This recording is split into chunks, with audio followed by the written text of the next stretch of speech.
Cool. Thank you very much, Rudolph. And if you're waiting for pens and paper, please keep your hands lifted. You are going to need to, if to get the most out of today, you'd benefit from taking notes. We're going to be doing a whole lot of workshopping, so it won't just be me speaking up front. Anybody else? You were too embarrassed to raise your hand earlier, but now you see you're in good company. So we'll be speaking from up top in a bit when I get to sharing some of my story, but this morning I'd like to say first up a huge well done for coming out today to invest in yourself. I hope that I share some truth with you, but I'm hoping that you discover some of it for yourself. And so we're going to be doing three kinds of things today and rotating through them. One of them will be me speaking up front and doing explanation. A second kind of activity is you'll be doing personal reflection in like 3 or 4 minute blocks where you'll be writing your own notes. And then the third thing is we're going to be doing group discussion in groups of 3. Now, in every group I've ever done this with, this is the most complicated part. So I'm going to do the complex thing early, okay? I'd like you to split into groups of 3, but please listen to everything before you go. To get into a group of 3, if you're a group of 4, you haven't listened. You're going to be highly disadvantaged because the time is going to suit the 3-person group, not the 4-person group. We might have 1 4-person group at the end to balance out the numbers. So groups of 3. If you're married and you're here with your spouse, please don't be in the same group as them. It will distort your answers.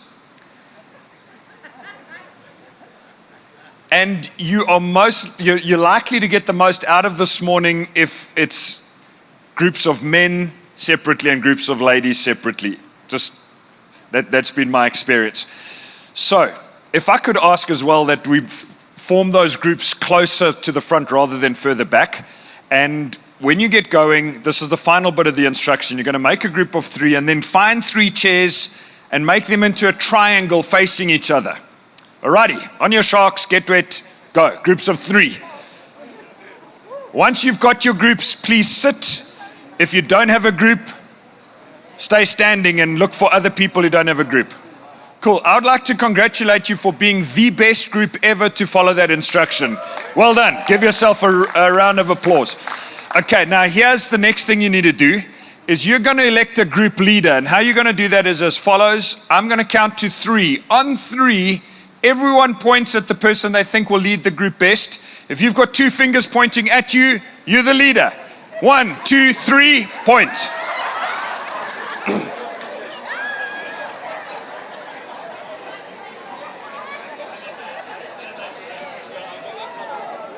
Okay, group leaders, could you stick up your hand that you know who you are?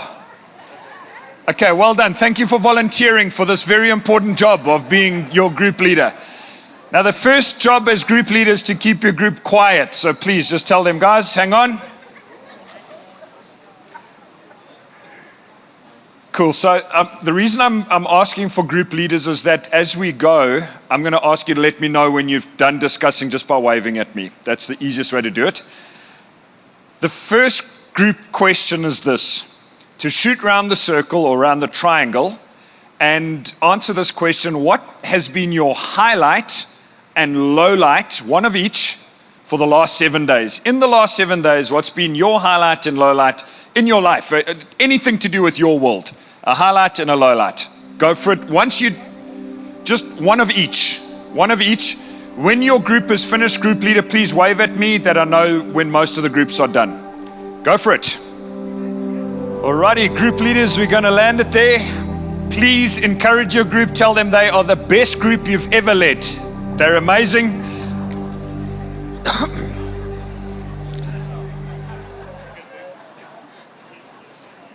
And then for the next segment, I'm going to be speaking from up front for a little bit. So if you've got your back to me, you might like to swivel your chair.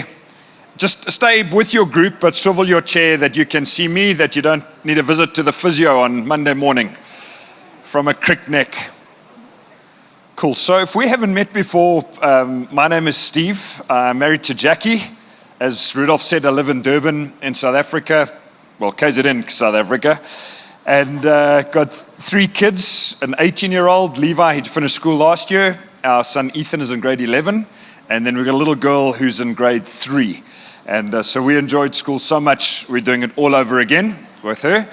But really is a privilege to be back here, and just always love being here in the Lowveld. And this is such an amazing church. So thank you to the CU team for hosting me here today.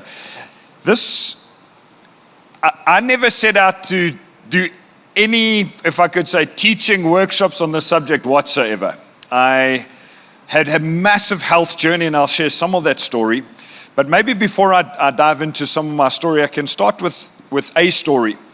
Some years back, when I was in the middle of some of my health journey, internal health, I was watching a Wimbledon tennis match, and Novak Djokovic was playing. At that time, he was the number one tennis player in the world and had set a record for the number of weeks he had been at number one. And while he was playing, the television cameras panned onto his box in the corner there of center court, and it showed a whole lot of different faces there. And the commentator started to say this is Novak's team. That's one of his family members, that's his head coach, that's his nutritionist, that's his psychologist, and listed about 5 different people, a dietitian and somebody else that were part of Novak's team. And they went back to the tennis, but my brain was stuck on his box. Because I was thinking this: of all the tennis players in the world who doesn't need external help, Novak Djokovic is the very best. At that time, he was number one. And yet, for some reason, he had decided to pay not just 1 or 2, but 5 different specialists to help him become the best tennis player. Boil that down, the best in the world at hitting a little green ball over a net. And I started to think about some of what I was doing. Husband, father, involved in local church, working, thinking those things that I'm doing have got eternal value compared to hitting a little green tennis ball over a net. And yet for so much of my life, I've tried to become an expert by myself. I mean, in community, I'm listening to Sunday messages, but I had very seldom sat down with different experts and said, help me. I hadn't been open to a whole lot of stroke correction, if I'm honest. Whenever somebody spoke about internal or emotional or mental health, a little bit of the shutters went down, because I thought, I'm sorted. I love God. I was raised in a Christian family. I'm very grateful to my parents, who both passed away. Very grateful to them for that. But it's like, let's just get on and do the stuff that needs doing. Let's not hana wara wara wati wati with all this internal. You being here today is essentially saying, I'm keen on investing in something much more important than a little green tennis ball, my life, which is going to impact for eternity. So, some of my story. I was raised in an amazing family. I'm the oldest of 5 kids. At different points in my childhood were some really difficult patches. Loss. My mom suffered from health challenges, financial difficulties, etc. But nothing that I would have looked at and said, that's the reason that you're going to get so sick. I get married to the girl of my dreams. We have 2 boys. I'm going back a few years now. We had our 2 boys, and just after Ethan was born, it wasn't because of his birth, but at around that time, I started to develop very severe arthritis in my hands, or the extremities of my joints. And for 2 or 3 months, this went on until eventually at night, like at 5, 6 in the afternoon, I was struggling to even walk. I was hobbling, just in agony. And one night, in the middle of the night, I needed the loo. I get up, and as I stepped out of my bed onto my feet, there was such shooting pain from this. I didn't know exactly what was causing it all. I could just feel tears popping out of my eye, like from a dead sleep, this agony. I climbed back into bed. I was shaking from the physical effort just to walk through all of that pain. And lying there that night, I thought, I need an answer, because my GP hadn't diagnosed anything when I went to see him. And I went to see a specialist in Durban. As I walked through the door of the office, she made a diagnosis. I didn't know what those words meant. I came to know. But 45 minutes later, after checking me out, she said, basically, you've got an autoimmune disease. It has a name. This is its name. And I was so grateful that I wasn't just imagining things. I'd been feeling terrible the previous 3 months. So I said to her, what do I need to do to get better? She says, I don't think you understand. She says, this is an incurable disease. You will have it for the rest of your life. What we can do is give you medication to manage your symptoms, but sometimes it reverses, but it's random. Usually people suffer from this the rest of their lives. And you're young. I was 28 years old. But, we'll do our best to manage your pain and symptoms, and you should be able to lead a relatively normal life. I didn't know what to feel. I drove home, half of me very relieved that I wasn't crazy, the other half devastated that I had just been given like this life sentence, and I didn't know what it looked like. What I wasn't aware of is that I would get worse before I got better. The symptoms that I developed were a chronic,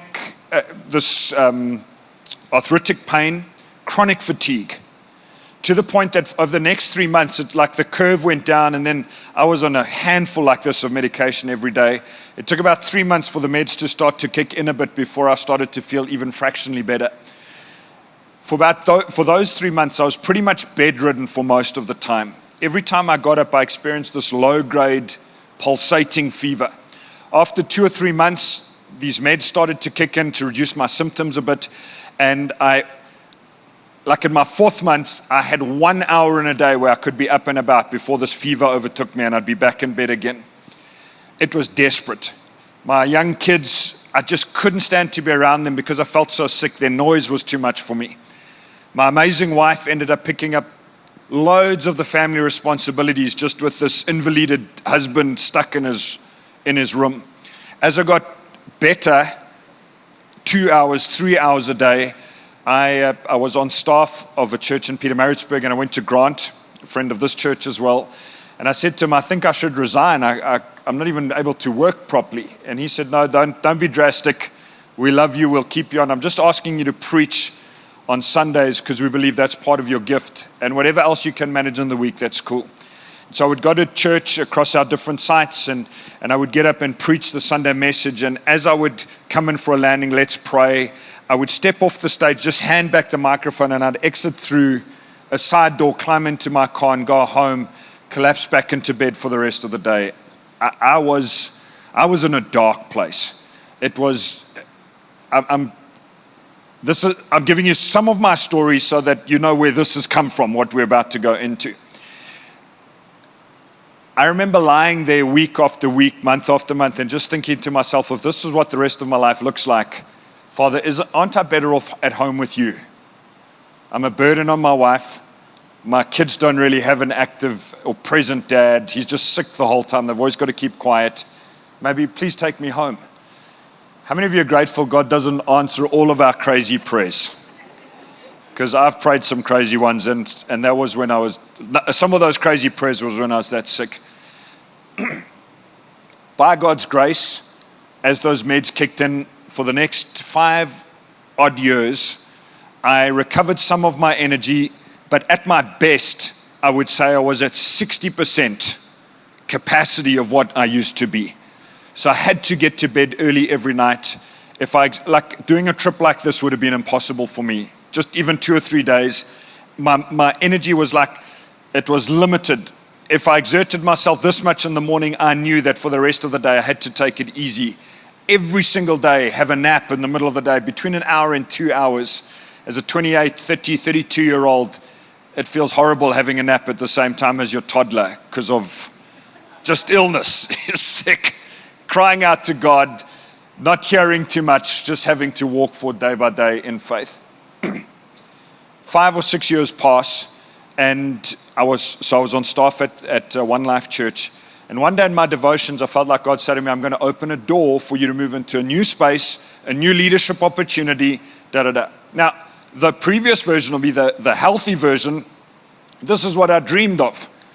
This kind of word from God, finally. Felt God say, you're going to lead something in terms of a local church. But the sick version of me was terrified. And my instinctive response was, God, I can't even lead my own family properly, let alone anything else. Unless something changes in my health, I can't do it. And I just felt God really convict me and say, even in my sick state, that's not faith. Faith is obeying what I guide you to, and I'll provide for you. I was so nervous because now I was so limited that I didn't tell anybody else. I even waited a while before telling my amazing wife.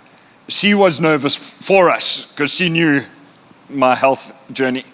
Eventually, after a few months, I go and speak to Grant. Now, Grant is one of the most, for those of you who know him, one of the most faith-filled, enthusiastic, mountain charging, can do anything with any limitations kind of people.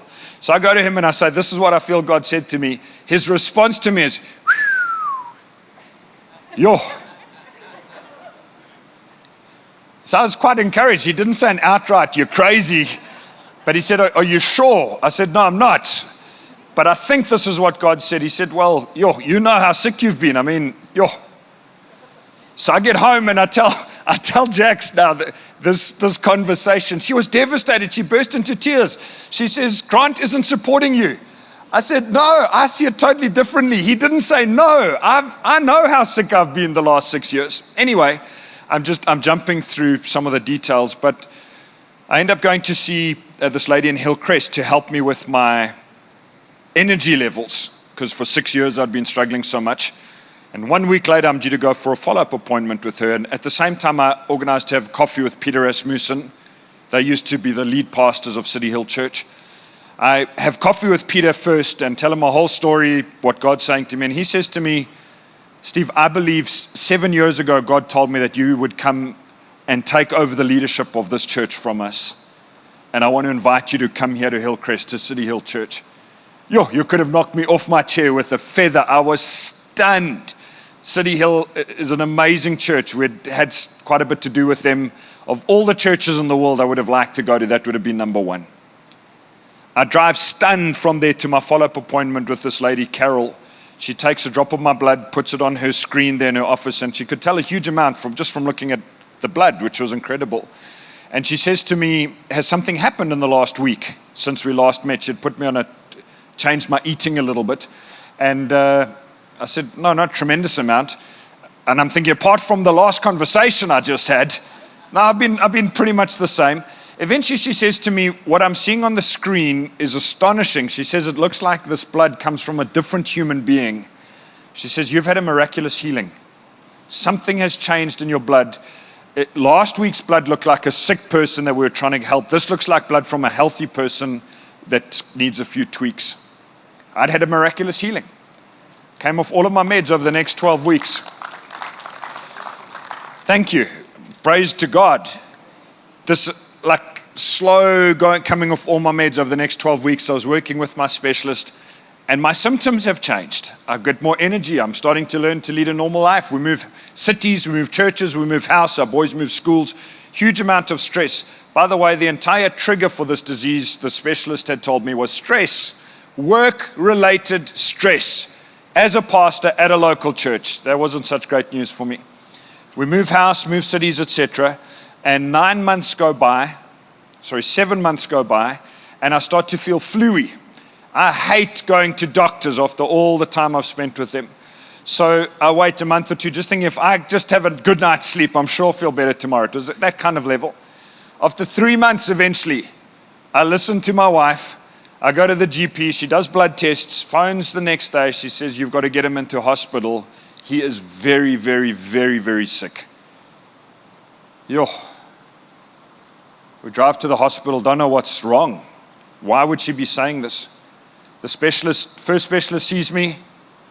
He wasn't the right specialist, and he was like, So he does my case history. He was so fascinated from a medical point of view at me. He picks up the phone, he phones another specialist. He's like, hey, Ballroom, you've got to see this guy, man. It is fascinating. I mean, whoa, da-da-da. And I'm thinking, surely that's not a good thing when your doctor's that excited to see such a sick person. He says, you might need a kidney transplant. You're like on the brink of kidney failure. And we stunned. Where was this miracle of healing from last year? Get admitted into the ward. The other doctor only comes to see me in the evening. We've got this whole day to wonder what's happening.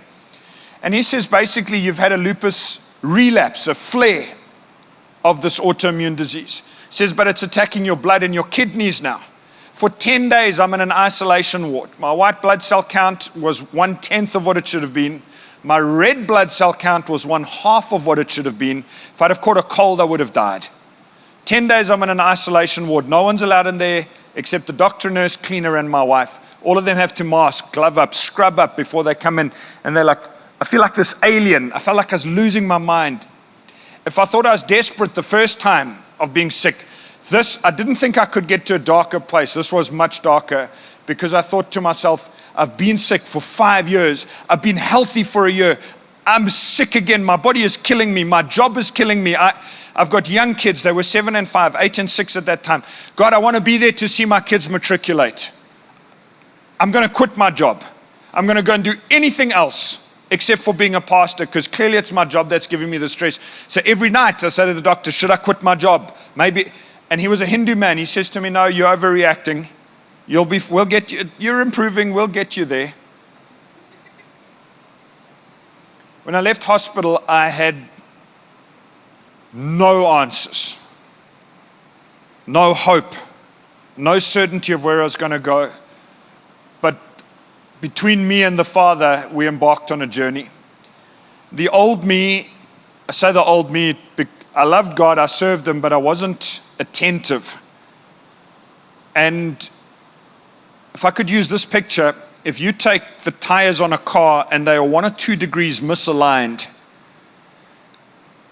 that part of the tire will wear quicker than the other part. And so your tire will go bald on one place before the other. You won't notice that over even 10,000 kilometers, but over 50,000 Ks, your tire has a blowout. You end up in the ditch. You wonder, where did this come from? It's 50,000 kilometers of being 2 degrees off course.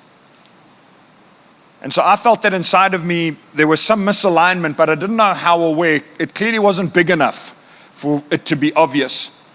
And so I embarked on this journey. The best picture or metaphor I had of it is that if you dig up around the foundations of your house and underneath the surface go and tap every brick with a hammer to see which brick is fraught. That's what I wanted to do with me, because I thought something beneath the surface is causing this misalignment. And like Novak, I went and I found myself some people that I could talk to every single month I was working on under the surface. And that wasn't a normal go-to place for me. One of these people that I was working with was the lady who did the blood. The other one was a man in our church, is an executive coach, an ex-Unilever executive who now does coaching. He's in his 60s, very wise man who's working with executive teams around our country, coaching people around the world of high-functioning businesses. So I say to him, would he take me on as a coachee? And every month for an hour and a half, I go and sit in his study and we talk.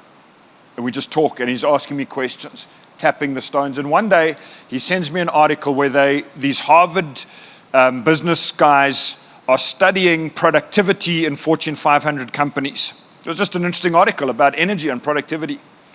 But it ended up being one of the defining things in my journey. They said that they'd identified, this is a secular study, by the way, not Christian, they'd identified 4 energy centers that exist inside of every human being. Physical energy, mental energy, emotional energy, and the 4th phrase that they used was my equivalent of spiritual energy. It was like your reason for existence energy. And they said that if you could imagine these 4 energy centers inside of you, all 4 of them needed to be doing well in order for you to be feeling fulfilled. That idea has become my model for living. And I'll explain it. I've got a Bible verse, by the way, just in case you're wondering, where's he going with this inside this church building, speaking of energy centers and all that stuff. So when Jesus was asked, what is the greatest commandment? He said this: love the Lord your God with all your heart and soul and mind and strength. Can you see how those 4, they seem quite similar, especially heart, soul, and mind. But if I take them and overlay what those other guys were saying, I could say that strength relates to my physical energy, mind, my mental energy, soul, my emotional energy, and heart, my spiritual energy. And so this became a working model for me during for at least 2 years. I went on this deep dive journey, and it's still a journey I'm working on every day. I'll come back to those 4 in a bit, but I want to just jump forward my story 10 years. I was in hospital this time, exactly 10 years ago, 2013. 10 years have passed that I've been on this journey of living more from an inside out space. After about 5 years of this journey, Jackie and I were just chatting, and she said to me, "You've changed so much." By the way, my physical health has been really good for the last 10 years, well, 9.5. Every year I go and see that same doctor. Every year he says to me, "You're doing well. Your bloods are amazing. Keep going. You're doing well." We are leading a local church. I believe I've got more responsibilities now than I've ever had before in my life, but I'm not living out of the sense of crazy stress that I used to live out of. I'm trying to avoid the overwork that I used to do. There's a fruitfulness that I feel on the inside of me that I didn't feel before. Although I'm physically doing less in a day, I believe that my life has become more productive and more fruitful if you're to measure by outside yardsticks. And I don't want to talk about those. I'm just saying this journey was not a defensive journey. Because often when I've heard people speak about internal health, it sounds so defensive that the only way you're going to live a healthy life is to go and sit on an island, meditate for 7 hours a day, sleep for the rest of the day, and have this perfectly healthy food, etc. in between it. And I think, well, my life doesn't look like that. I don't believe that's what Jesus is calling us to. So for me, this model is not a model of let's bail out of everything, but it's let's allow God to transform us from the inside out. Having said all of that, I want to be as practical as possible. Out of interest, if you look around the room, by far the most well-represented gender here are ladies. Well done. It speaks to an issue that a lot of us men have. Guys, if you're here, well done, by the way. But in the male psyche, and especially in the different South African cultures that exist, there's a version of masculinity across the board through all the cultures that says as soon as you talk about this stuff, that's weak, wimpish, effeminate. Boy, that's how I used to think. And you spend enough time lying on your bed willing to do anything. God has taken me on a journey of internal, I believe it's to be, to have healthy masculinity or healthy femininity. I've got to be healthy on the inside to start off with. So well done for being here. That wasn't my main point for today. If you're taking notes, this is the main picture we're going to be working off. On the inside of me, I believe, or using this metaphor, this model, it's simplistic, but it's not oversimplified, is I could say that I've got a spiritual tank, an emotional tank, a mental tank, and a physical tank. These are these 4 energy centers. Now, they are bolted together. If I lack physical energy, it impacts my thinking. So my mental tank relates to my thoughts, my thinking. My emotional tank relates to my feelings, my body, and the inside part of me that connects with God, my spiritual tank. I don't know how better to put that. Okay? What I did is for an entire year, every single morning, I had this little, I quite like spreadsheets, but it would work equally well on a piece of paper, is I gave myself a score out of 10 for how my energy was on these 4 tanks for the previous 24 hours. So let's say it was 7 o'clock Monday morning. I'd think back from Sunday 7 o'clock till Monday 7 o'clock, a score out of 10 for my physical energy. Gee, and when I started doing this, I realized I didn't have much language for this. I'm like, well, I feel okay. I was tired, very tired last night after preaching 3 times. But during the day I was okay. I don't know, maybe a 6. So I'd give myself a 60% energy on the average. My mental energy, it was okay. Emotional energy, it was okay. My spiritual energy, I was fine. Those were like, that was my full extent of my vocabulary, fine. Happy, sad, mad, or glad. It was like, this really got me thinking. How do I measure my emotional energy the last 24 hours? I don't know, like 7. Just put it down. Mental, 7. Spiritual, 8. Then Tuesday morning. Now, after over a week or two, I started to think, I can't just say fine.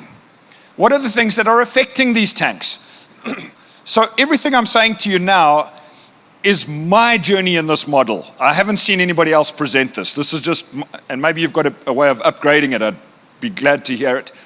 What I realized over time as I heard, so I'm diving into different experts, gleaning all I can and putting them into this model, is that if you focus on any one tank, let's pick the emotional health tank, is that every tank has got a tap filling the top of it, taps, and a tap that empties that tank.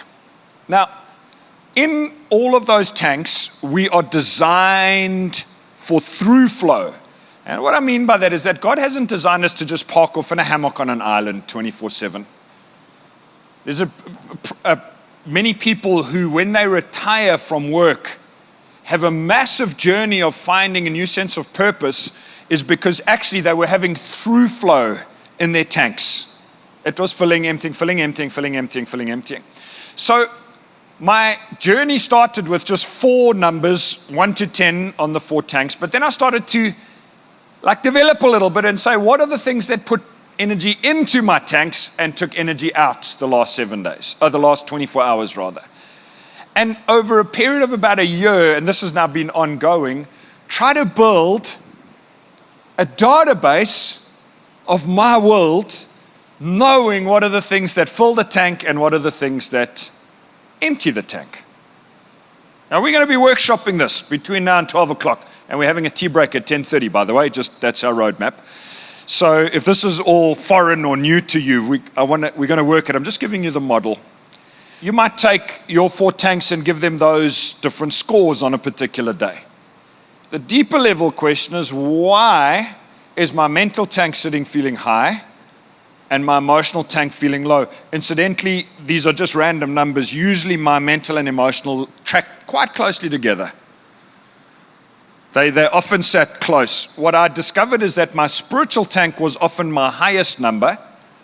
It had this long journey in church and in my personal faith. And part of my problem, funnily enough, was that my spiritual tank, that would be a tank that would overflow and fill up my emotional, mental, and physical tank. But I thought it was the only tank that mattered. And so I ignored some of my early warning signs and all the others. I'm just going to finish off this model, and then we're going to do some workshopping, and we're going to loop back through this stuff. If you took each bucket and you were to draw 2 lines across the middle of the bucket, the first one is at about the 70% mark. I'm just picking on the emotional energy bucket for this, just by way of illustration. I believe that you and I are designed to live between 70 and 100% all the time, 365 a year. I would call that the healthy zone. It's not 90%, 70%. The reason I'm saying that, you have a busy day, you're outputting, you get to the end of the day, you're tired, the energy's lower, it's at 70%, you have a good sleep, you reset a bit, you wake up in the morning, your energy should be up, replenished through your sleep. But there's another line a little bit lower at 40%, and if my energy is sitting under the 70% line, so I might go higher, but I'm dipping down, I've got this waveform over a year, then I'm starting to dip into the danger zone. Because now it's not just a good night's sleep to refill my bucket. I start craving my holidays. This is how I used to live. I would be so depleted come my annual leave that I would, my last month before it, I would be just counting the sleeps. It's like, but I'm going on leave. 3 weeks to go. I'm desperate, but I'm going on leave. And so my replenishment only happened once a year. And I would come back from leave like, yeah, woo, this is fantastic, my bucket's full. But I'm going on leave. That's an unhealthy way to live, I believe, not God's best. If I ignore the warning signs at the 40% line and I start living in the lowest third of my bucket, I enter the burnout zone. And the word burnout is one that we throw around quite glibly. I think some people use it too soon. They just get a little bit tired. They say, oh, I'm burnt out. But there's other people who don't even know that they are so depleted, living in the red zone, and have been doing it. Eventually, what happened with me, it wasn't my emotions that kicked out. My body just said, I've had enough. Clunk. And I have this break in my physical health. I never realized it was linked across the other buckets as well. I just thought, oh, now I'm sick. Now I can't work for God. But I'd mismanaged my emotional energy in particular, and I lived in a depleted zone more than I should have. Eventually, my body just kicked out in a horrible way.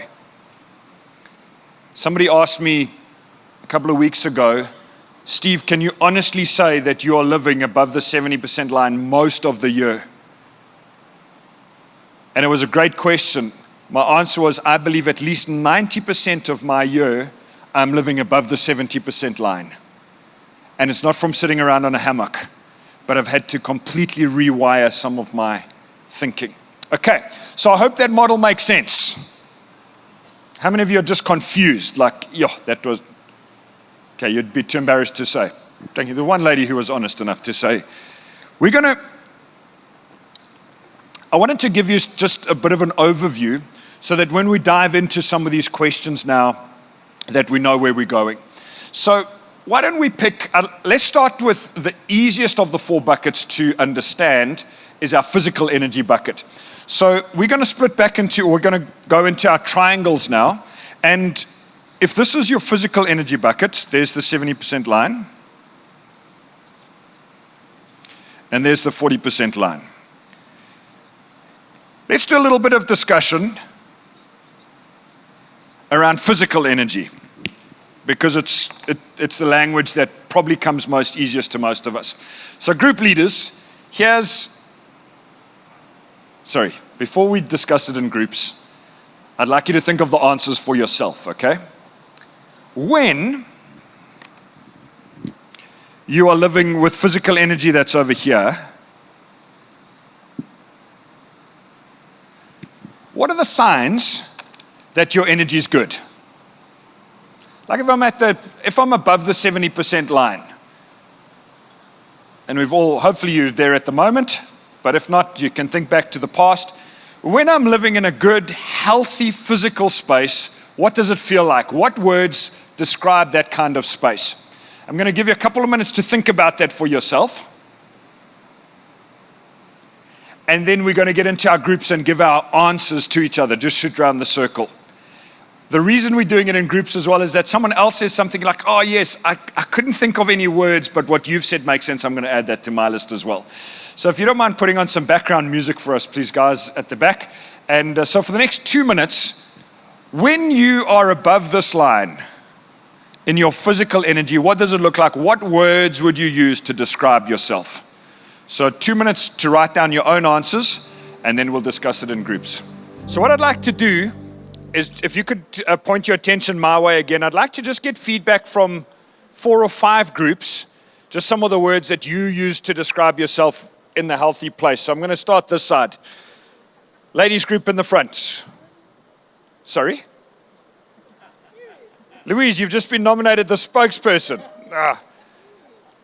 You can just tell me, I'll relay your words. So I had things like I've had enough sleep, peace, calm, Peace, calm, patient patience, when I'm above the line. Good. I feel optimistic. I feel excited.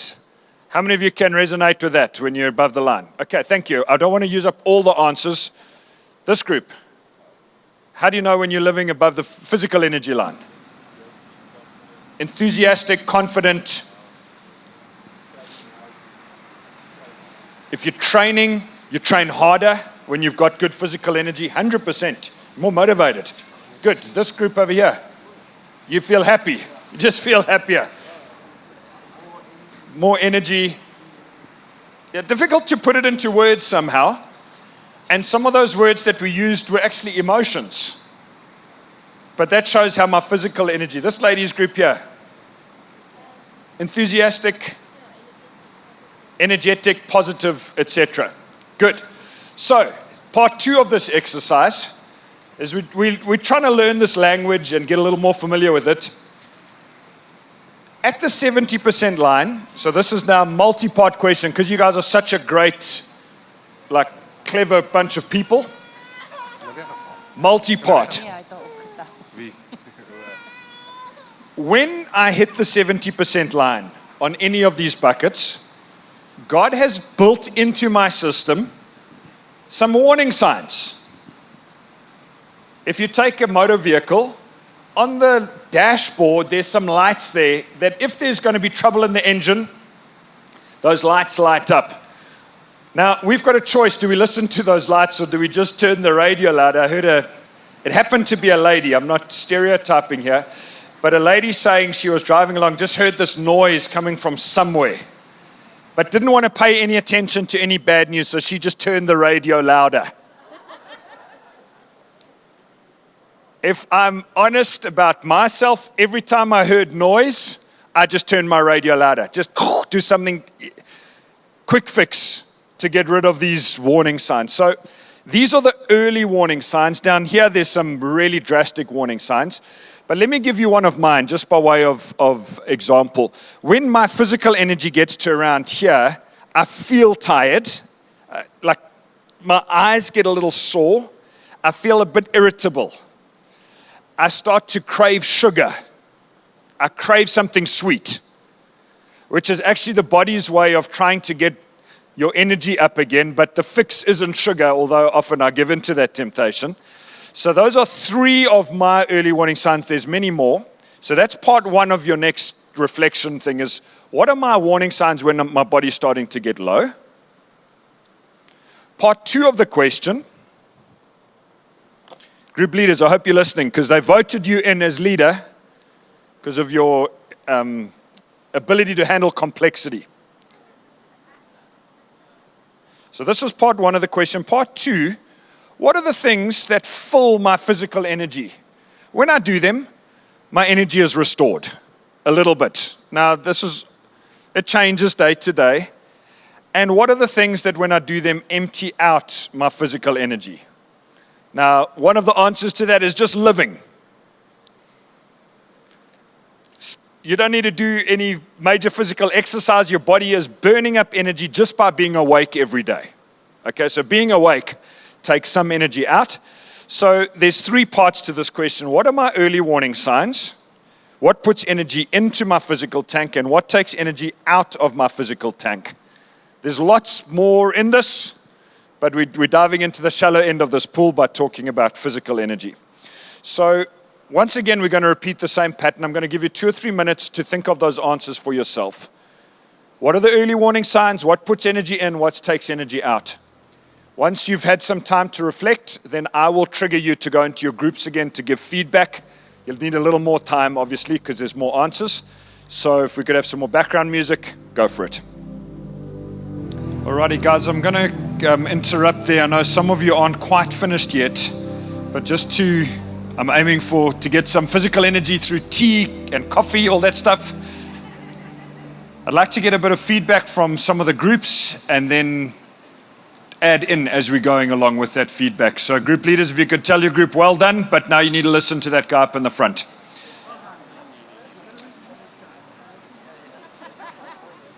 Alrighty, so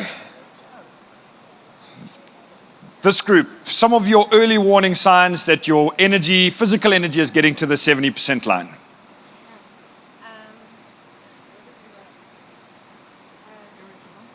Irritable as well, yeah. Going to? Sweets, sugar, yeah. Milk tarts, which falls into a whole different, it's got its own category. Yeah. As well as sugar. Cool, anything else? You guys, early warning signs? Cool. Lack of planning, good. Get more, if you're normally structured, you get more unstructured. Like, you just want to sleep. Often when you're at your most tired, you dawdle getting to sleep. Dawdling. Good, thank you. I think I said that, but well done. Unwillingness to serve, get less helpful. How many of you got children? can see that in them. When they get exhausted, just like a handful. Only one place they need to be asleep.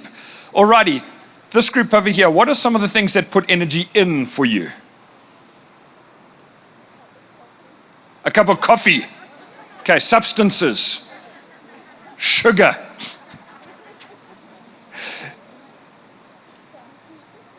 What about healthy foods?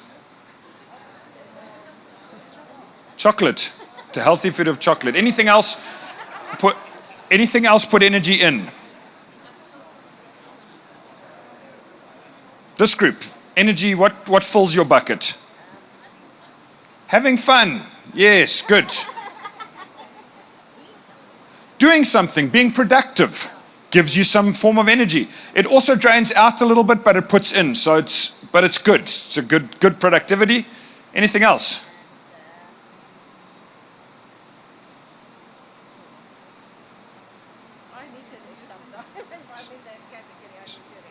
Having a rest. Nobody has said that yet. Sleep. Good, thank you. What takes energy out?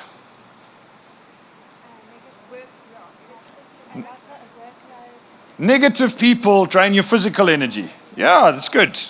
Workload. So I'd like to just interject there that the word workload needs more adjectives to it. Because just saying workload is actually, it's too big a category. I'm designed to work. Work does use up energy, but there's some kinds of work that drain energy more than others. So when I'm doing what I love, what I'm passionate about, it drains me slower than when I'm doing some grudge tasks. Good, thank you. Rajan, anything from your side? Not completing tasks that I think I should have completed. Yeah, good. Alrighty, all excellent answers, and I hope you're busy building up your database. So I'd like to we're going to come back the next session, and where I'm heading is with the emotional bucket, okay, the emotional tank. But because they're so linked, what was interesting to me over my 1 year of tracking my progress on these 4 energies is that I noticed the single biggest indicator of physical energy was sleep. So what I started doing is asking myself every morning at 7 o'clock, how did I sleep last night? On a scale of 1 to 10, 0 being terrible, I was awake the whole night, 10 being amazing, I got my full quota. I'd like to tell you something extraordinary about this one word I've put up there. The Bible says he grants sleep to those he loves. It's a gift from God. When I got sick, I suffered and I still struggle with insomnia. But when I was in my 6 bad years, I would lie awake the entire night and I couldn't function the entire day. Now in this journey of trying to figure out my world, I start to read up different things. Now I'm busy just pulling threads, seeing where it leads. There's a man in our church who's a physiotherapist who's got equity in the High Performance Center in Durban that's right next to the Shark Tank, and high performance athletes train there. He has these conferences, and a lady comes out, I think she was American, who has devoted her entire life to studying the effects of sleep on high performance athletes. Now, I think my life is more important than hitting a little green ball over a tennis, but so interesting because she's helping them run the fastest times in a race, play the best rugby matches, etc. This is what she says. Whatever amount of hours you need in a night, if you don't get those, if you take half an hour off or an hour off, you jeopardize your peak performance. Every one of us have got an optimal number of hours that we should be sleeping to refill the tank. In my stupidity, I was trying to sleep less than my optimal amount. For most adults, the optimal amount is 8 hours. For some adults, it's 9 hours. There are a few adults, a small percentage that it goes 7 hours or less, but a really small percentage. And the way to measure it is fall asleep by yourself and wake up without an alarm clock 3 days in a row and see how many hours your body slept for. just over one night, sometimes your adrenaline wakes you up in the morning. Sleep is by far the biggest factor of physical health and emotional, by the way. How much sleep and the quality of sleep I'm getting. The second, and these seem pretty obvious, but are so ignored by many of us, is what we eat and drink and exercise. I'd like to comment on both of these, and then we're going to go to tea break. I'm not a huge fitness, again, because of my health journey, but I was never very good at sport. I'm not a huge fitness fanatic. Diet, hardly bothered about, just ate what I needed to when I wanted to, etc., etc. My wife is a lot more passionate about all the healthy eating stuff, so I think by having her in the family, I'm healthy by osmosis, because she feeds us plenty of salad, etc., etc. But two very interesting things that changed the way I thought about my world. First of all, with regards to food, my body is designed to take in fuel and then to burn it. Take in fuel and burn it. The reason we joked about sugar earlier is when you and I need to go to a sugar, a sweets or caffeine, essentially what we're doing, we're looking for a quick fix. But our body is designed to burn carbs, proteins, and fats that we take, our intake generally should have them together, and then we burn slowly. Now this is called low GI out there, but it's not like I go and buy a low GI loaf of bread, eat the whole loaf, and I'm good. It's very simply taking in carbs, proteins, and fats together, my body burns that fuel over a period of time, and I'm optimizing my performance. Another very interesting thing about diet, this lady who did my blood, put it up on her screen every month, could read my mail from my blood. If I missed sleep between 2 and 4 on any night in the past week, she could see it in my blood. Your blood cells repair in a certain way between 2 and 4 that they do at no other time. Your brain repairs, processes memories, processes stress as you're sleeping. But the other thing she could see in the blood is how much water I had. I never understood this. I don't know, it's simple, but I missed this. Your red blood cells carry oxygen to your muscles and to your brain. They float in a river of plasma in your blood. The amount of water determines how flowy that river is. Caffeine takes water out of my system. When I'm drinking water, I'm putting water back in. What she helped me understand is I was living partially dehydrated as my normal state. My blood flows more slowly, it becomes more like syrup. Oxygen doesn't get to my brain and my body as quickly. I think less clearly as the day goes on. I feel exhausted. I crave quick fixes. It was so revolutionary seeing my blood up on the screen like syrup that I made a life decision which I never thought I would ever talk about. I never thought I would be that guy, is to carry a bottle of water with me wherever I go. I'm actually feeling thirsty now that I think about it.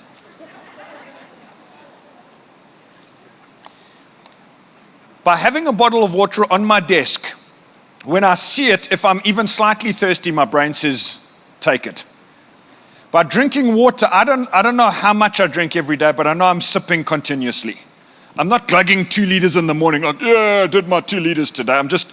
I'm drinking continually. I always have a bottle of water near me to keep because I want my red blood cells to be happy, and I want as much oxygen in my brain because I'm making decisions throughout the day that I want to be good decisions.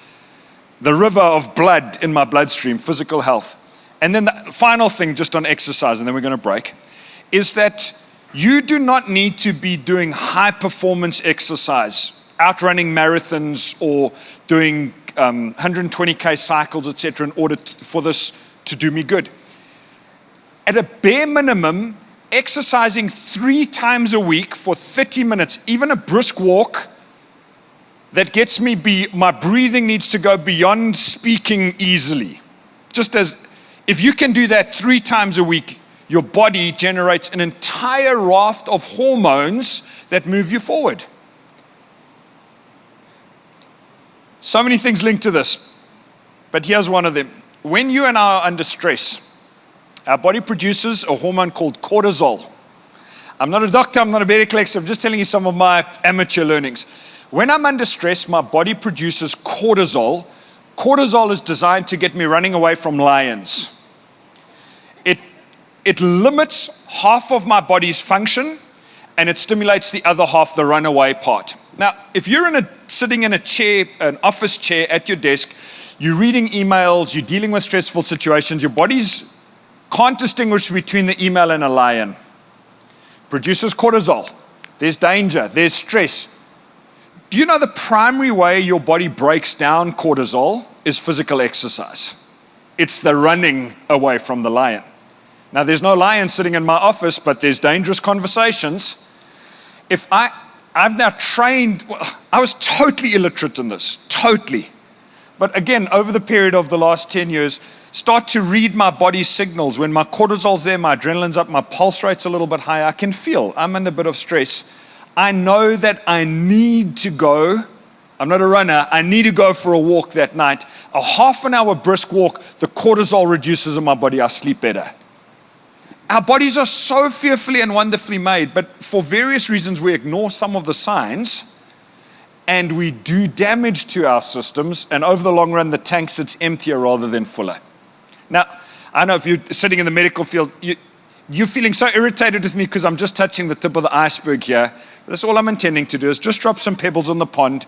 This doesn't mean I become a high-performing comrades running athlete. Just doing something, moving the muscles in my body, puts energy into the tank. Eating better puts energy into the tank, and sleeping well, the primary cause, and there's loads else, and you guys have mentioned some of that.